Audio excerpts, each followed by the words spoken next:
Hey there, and welcome to my third part of my editorial masterclass.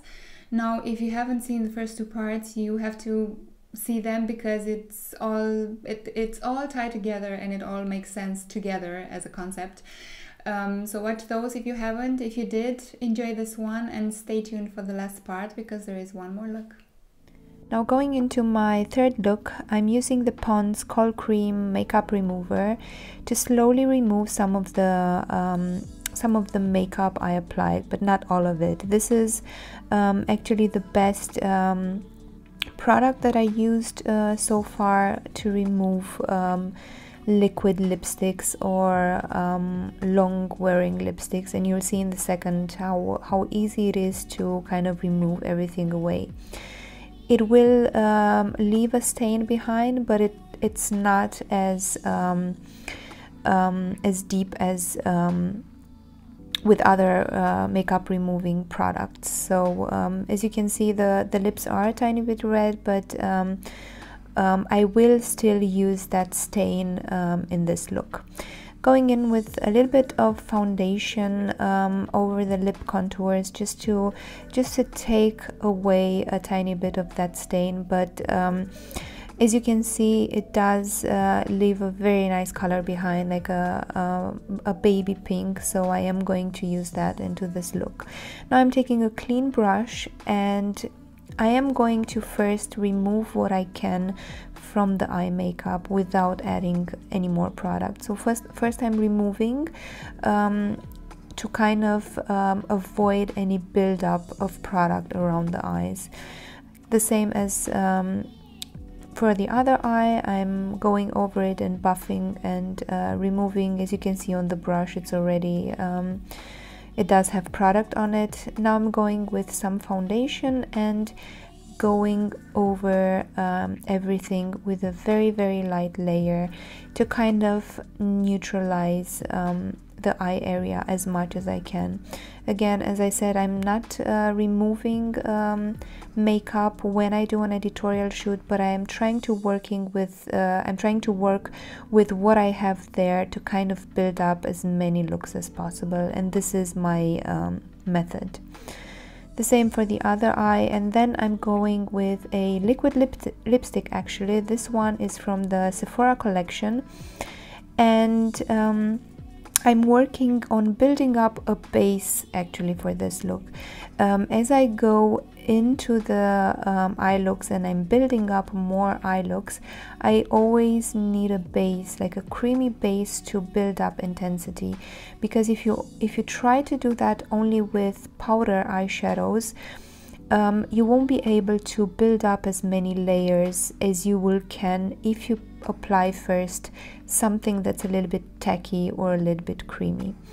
Then I'm going again in the same sculpting, or I work very organically. I like to work with the shape that I already have, so I'm not doing crazy corrective eye makeup. It's I'm just playing with color and playing with the shape, with the shapes that the model's face are offering me.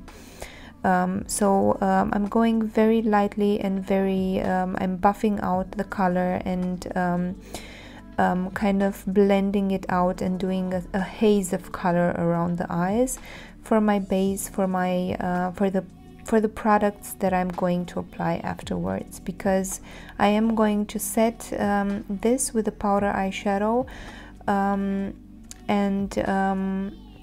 as I said, I do need a cream base for that, and I'm going to show you in a second a few other liquid lipsticks, because I do prefer to work with liquid lipsticks, as they have that kind of tacky creamy finish, not like a regular cream eyeshadow that dries completely and it's wear-proof.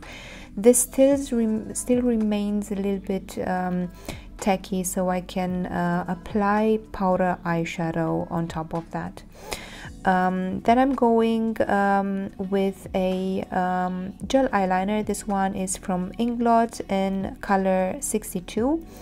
It's a chartreuse or a lime green, and The cream, the gel eyeliners from Inglot are very nice, but some of them do need a little bit of build up. So this is what I'm going to do now. I'm going to slowly build up that color, and again, this will be a base for the eyeshadows or the powder eyeshadows that are coming after that. Always clean up any fallout in between applying my products. I don't like to leave everything together and clean up at the end. I clean up as I go always, and always again working in thin layers, then blending again, making sure the edges are buffed away and looking nice before I add more color to the eye.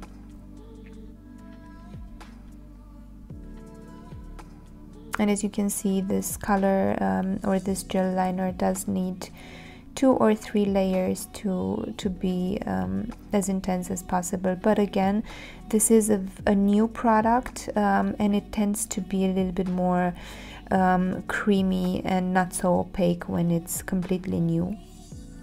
Then I'm using this Sukyu palette, and again I'm using that chartreuse yellow or green to set this middle shade. And again, this is still a base. You'll see in a second that I'm adding more layers, and this is, as with the other looks, a creative process. I am building up colors, and as I go I see that I maybe need to add even more color or even more depth or even more pigment to kind of go where I need to go with the look.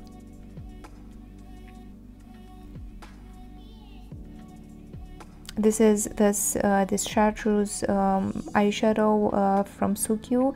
Is a shimmery eyeshadow, and it does have a light golden reflect to it. Then I'm going into my Cosette eyeshadows, and you'll see in a second that it's not exactly the tone that I wanted for or I imagined in this look. And I'm going into the Jeffree Star palette, and I'm mixing 2 colors to kind of get that precise kind of purple or violet that I want. I wanted to have like a warmer violet tone to this look.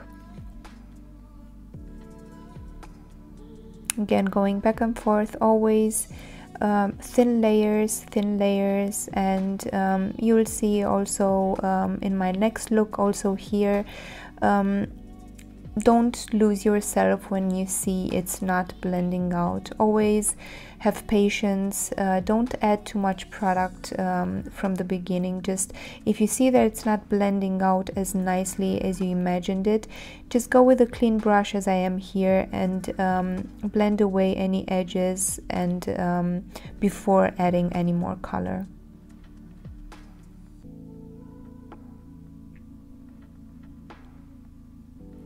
I'm building up a little bit more depth. As I see, I want more contrast in between that purple and that chartreuse. Cleaning up a little bit the fallout again as I go. I'm always trying to keep my under eye area clean. Then I'm switching to my Depotted Natasha Denona eyeshadows, and I'm going again. This is from the original blue,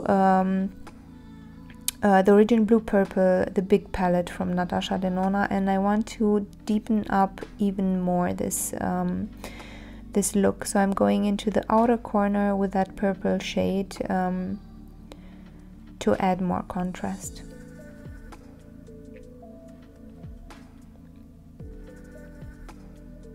Again, same on the other eye. This time I'm using, this is a natural hairbrush. This is a OG soft crease. So again, it's exactly, it's perfect to buff away colors and apply a very smooth eyeshadow layer.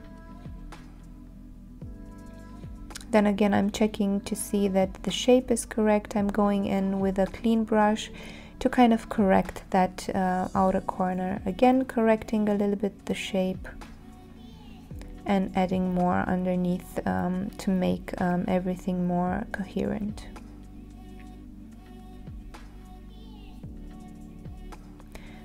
Again, going as you work with a lot of powdery eyeshadows, the mascara will get a little bit, will not be as intense as in the beginning. So I am going to fix it in between the looks or apply a little bit more to kind of retouch that grayness and make it look black again.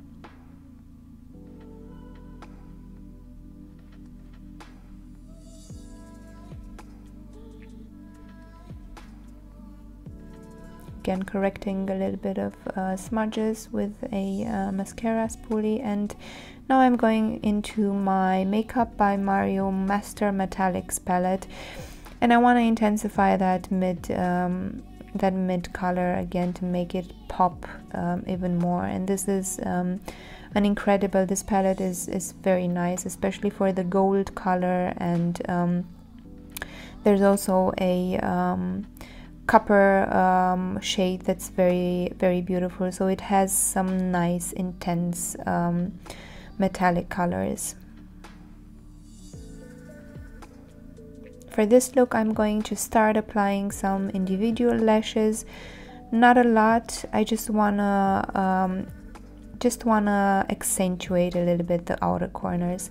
As you can see, for the I'm just taking the individual lashes, and I'm just going to apply them, or not apply them, actually lay them on top of her natural eyelashes, because I do have I need the glue to become more tacky before I do a trick, and you'll see at the end, to kind of mesh the her natural eyelashes with the fake ones and kind of lift the whole eye look. And you'll see now I'm trying to pinch them, not I'm trying, I am pinching them together and lifting them upwards to kind of lift also the entire lash line. And again, I'm looking and adjusting, and if I want to add some more, I'm always checking. So take your time and have your model open her eyes, make sure everything looks symmetrical, or make sure everything looks I'm using actually a lip brush for my for the bottom lashes, but again, it's any precision small brush will work for that. Then going into my NARS blush palette, I am adding a little bit more color to the cheekbones, and this is a very nice palette that I've been using quite a long time. This is the NARS Exposed Cheek Palette. The products do have a very, very, very nice texture. It's in between powder and cream. It's a baked jelly formula, and it I really enjoy the texture it has on the skin. So it's not too powdery, leaving the skin to dry, and it's not creamy, so it kind of disrupts the layer underneath. So it's a beautiful palette that I hope it's not going to get discontinued. Then going to the lips, this is a lip liner that I always use, and I think I have at least 5 in my kit. This is from Makeup Forever, completely sepia lip liner, and it's a very beautiful consistency. It has a very beautiful consistency. It's not too waxy, it's not too creamy or shiny. It has the perfect satin matte finish that looks very natural, and also it doesn't have a weird texture to it, so I do prefer them. And they are artist pencils, so actually they're made for the entire face, not just for the lips.